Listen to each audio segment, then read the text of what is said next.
In my last Grand Theft Auto Online video, I stated that it felt like the lobbies in the middle of 2020 were better than the lobbies in 2018, with less people being dicks and less people killing you and even less hackers.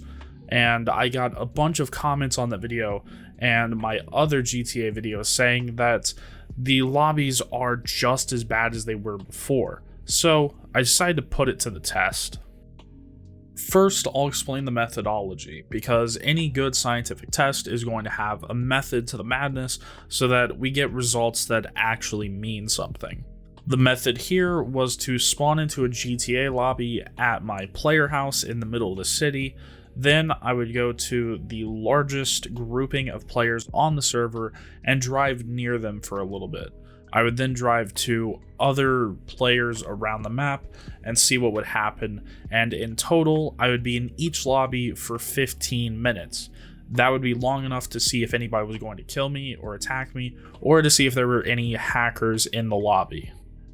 After those 15 minutes, I would then jot down a few notes about that lobby. That would include the player count, what time of day I played it, and whether or not something happened to me during that lobby. And I would put each lobby into one of 4 groups, whether it had no incident during the time, whether I was attacked, whether there was a hacker that was not malicious, or whether there was a malicious hacker in the lobby.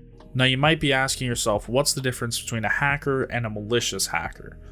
Personally, I drew the line as the malicious hacker is someone who impedes the normal game experience that you're having, versus a regular hacker that's doing just anything else that would be considered hacking.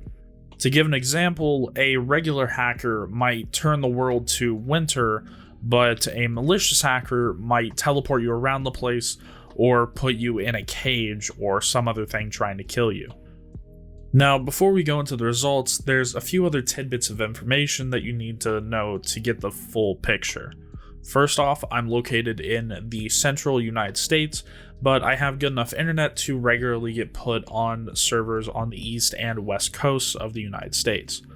I have heard that the European servers are potentially worse than the US servers, but I currently have no way of checking that, so someone else in Europe would have to kind of re-go through the process that I did and see what their results were.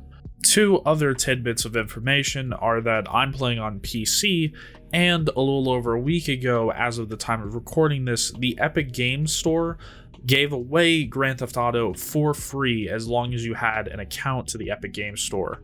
So that would mean that there is a ton of new accounts that are not really tied to anything, and so I personally expected to see more hackers than there would normally be, making this kind of a worst case scenario. So now let's finally get into the results, and they look like this. I know it's a spreadsheet and there's a bit of information here, so let me go through it. On the left, you can see the number of the game that I was in. This is just an easy way for me to go through and kind of organize all the lobbies. It's just there in chronological order. Next to that, you can see where I put each lobby into one of 4 different buckets, and something that you'll notice right away, there is no check marks in the malicious hacker section. I'll talk about that here in a bit.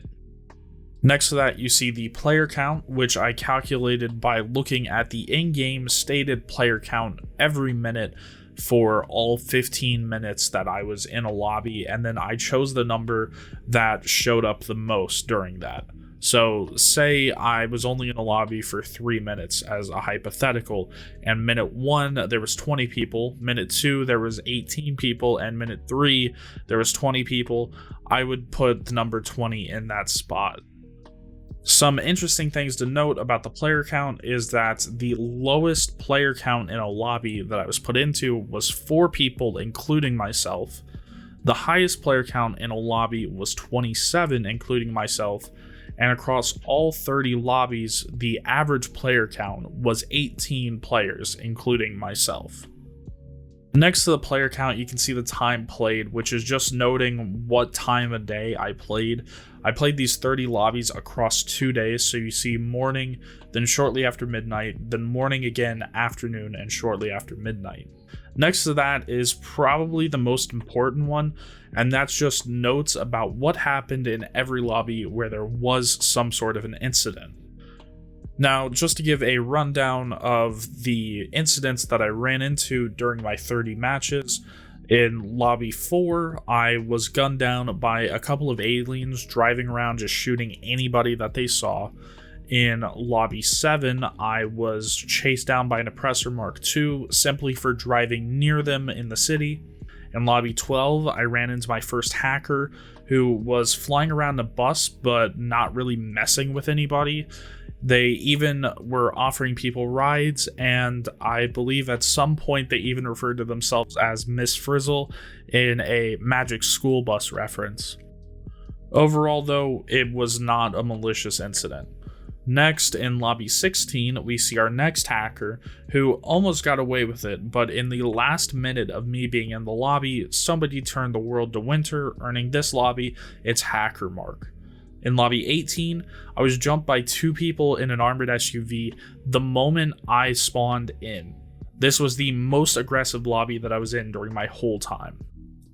In Lobby 23, I accidentally got in the middle of 2 groups fighting and got gunned down by both of them.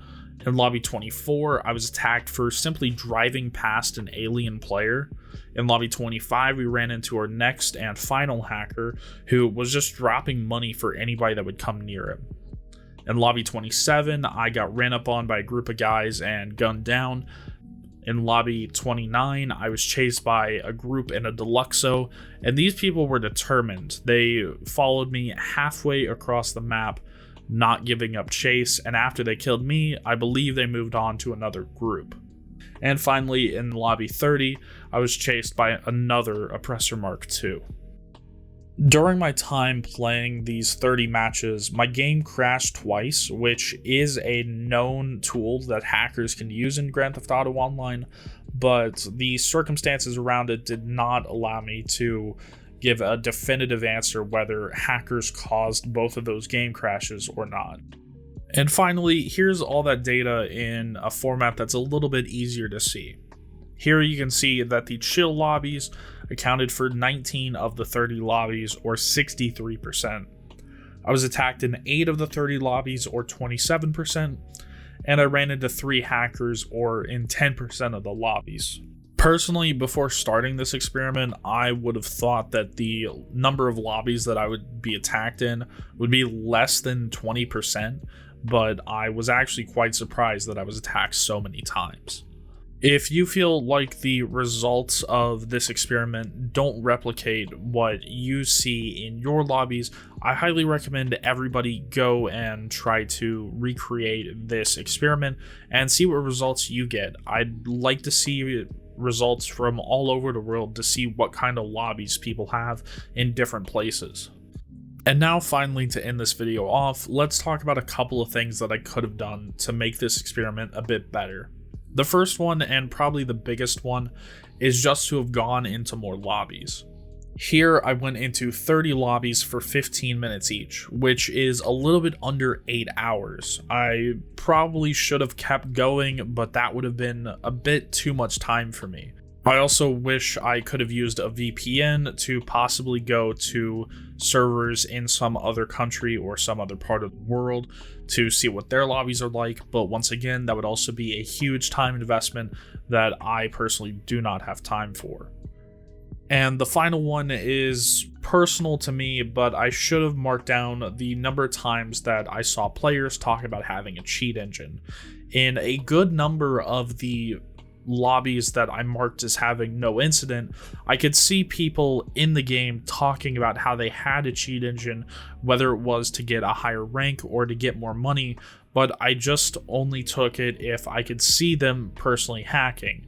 I should have marked down the number of times that I saw people talking about having a cheat engine, as that might have increased the number to something more realistic of how many cheaters are actually in the game.